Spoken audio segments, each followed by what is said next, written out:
eu tenho uma pergunta muito importante para vocês e ó, sinceridade, viu? Sim ou não?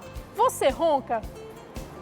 Muitas vezes, esse é um assunto que acaba virando ali um motivo de brincadeiras, zoação entre a família e principalmente entre os amigos.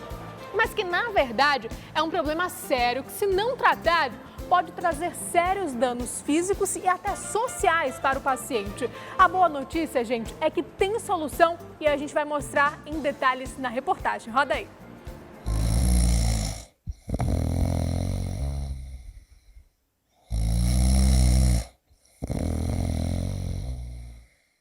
Para alguns, esse som representa descanso.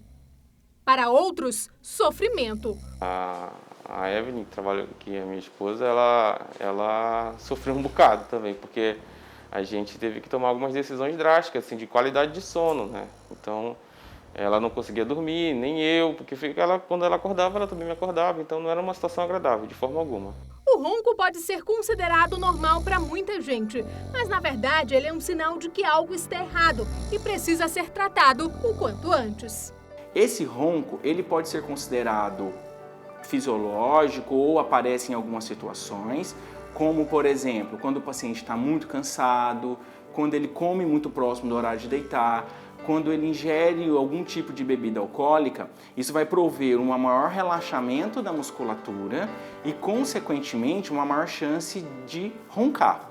Agora, se esse ronco começa a aparecer todos os dias, em qualquer posição, barriga para cima, de lado, e ele vem associado com um incômodo maior das pessoas que estão em convívio, você consegue ouvir esse ronco em outro cômodo, e junto com isso você vem associado com as paradas de respiração, e atrelada a isso, aquelas respirações ressuscitatórias, opa, algo está de errado. Então aí você tem que avaliar, porque por trás desse ronco pode existir a apneia. O ronco pode estar relacionado com outras doenças e, em casos mais graves, pode evoluir para uma apneia, que é a obstrução da passagem do ar, que quase sempre está associada à respiração ressuscitadora. Só a palavra já assusta. Doutor, explica pra gente isso. O que acontece? Quando o paciente está em pé ou sentado, esse é o padrão de respiração que está acontecendo com ele.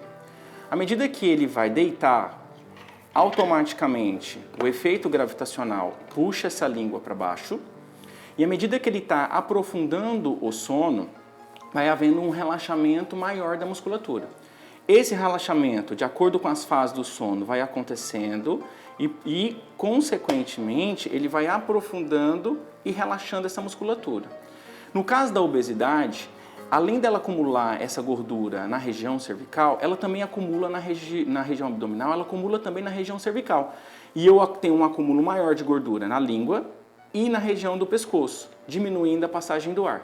Então aquela passagem que era normal quando a gente fica sentado, por isso que a gente não percebe o nariz entupido, uma obstrução, ela acontece no período da noite dessa forma.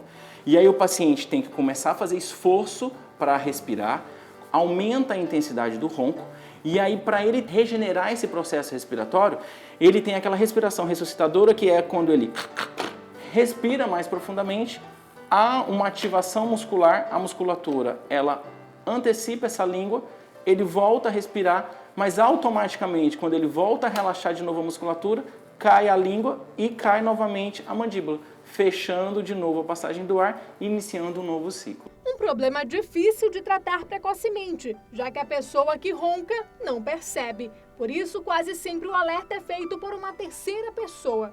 Mas o especialista garante que existem alguns sinais que podem ajudar a identificar. Acordar todo dia com a boca seca, com a boca irritada, pode ser um fator de que você está roncando muito, entendeu?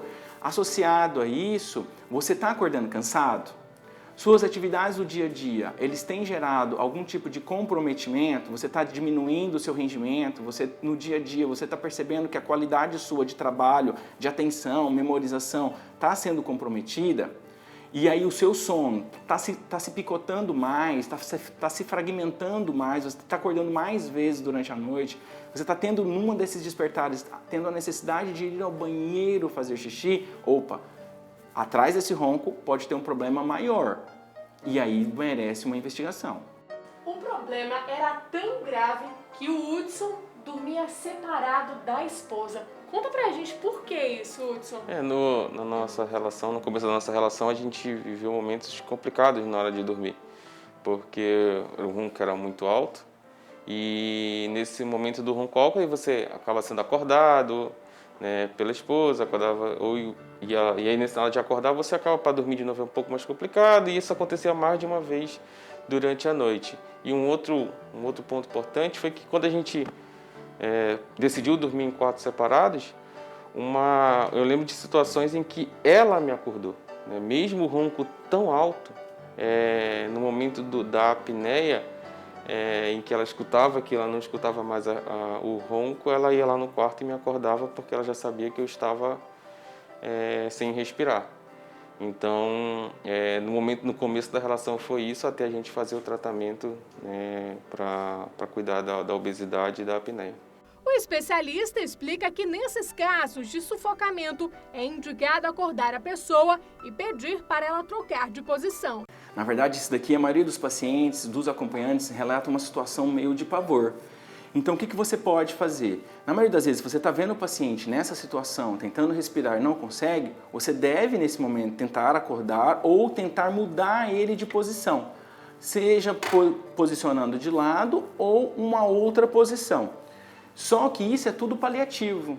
Na hora que ele voltar para a posição natural e relaxar e aprofundar o sono, todo o problema volta automaticamente. O que ela deve fazer é orientar o que está acontecendo com esse paciente e falar para ele que, de acordo com o que ele está apresentando, o que a gente está mostrando para a população, isso é um sinal de gravidade, que ele deve procurar uma ajuda com uma pessoa especializada nessa área.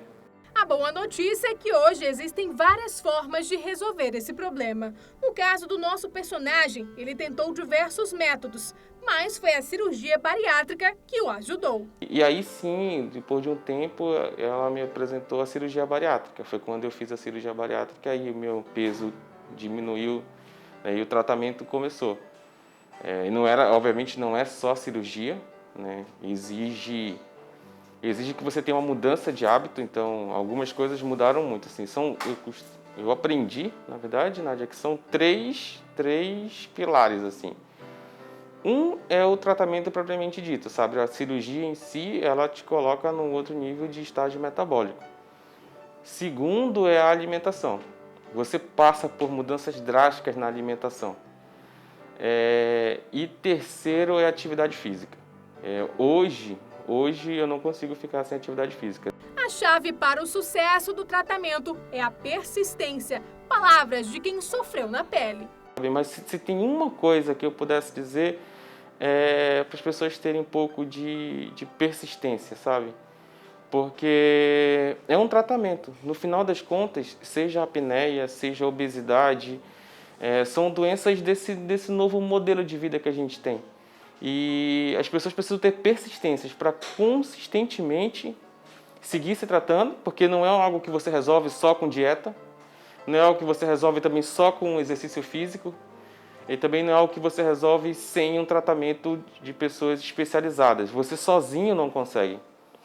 Então é algo que você tem que encarar e tem que saber, tem um problema, eu preciso resolver.